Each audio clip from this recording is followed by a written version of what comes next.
I did hear about that. Yeah, the Pokemon card store is getting robbed. Actually, a bunch in my town just got hit. And you know, kind of the funny thing is, I shouldn't say funny because it's terrible. It's terrible. And like I would never ever condone this kind of behavior ever. But like, what a good idea. You know, like if you're gonna rob anywhere, a Pokemon card store is a great choice. A great choice. I mean, let's look.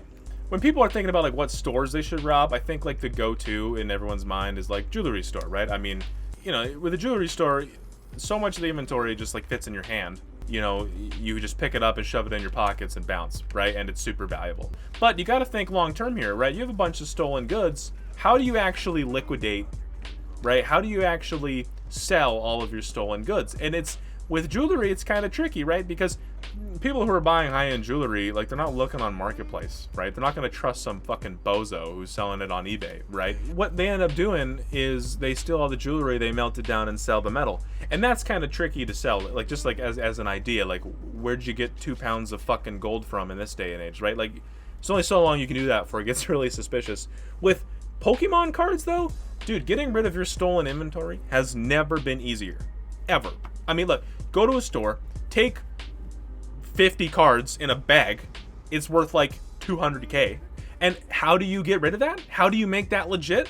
Incredibly easily, because it's not trackable at all. You have these enormous card shows with thousands of people, hundreds of vendors who are perfectly comfortable exchanging the cards just by trade or by cash, so untraceable. And unless the card is graded, then okay, yeah, because there's like a certification number on the slab, but just take it out of the slab and sell it raw. You know, you lose some value, yeah, but I mean, my guy, right? I mean, you want to talk about Pokemon card money laundering? That's the move right there.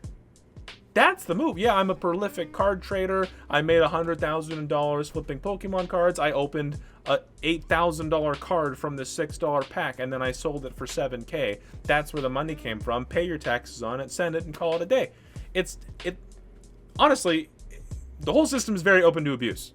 And the fact that it is not, you know, being exploited to the ends of the earth is actually kind of crazy. Unless I'm just really dense, and that's kind of like already what's going on. Which would actually make a lot of sense because the value of cards have increased tremendously over the past couple years. Like, you know, a front for money laundering, you know, actually,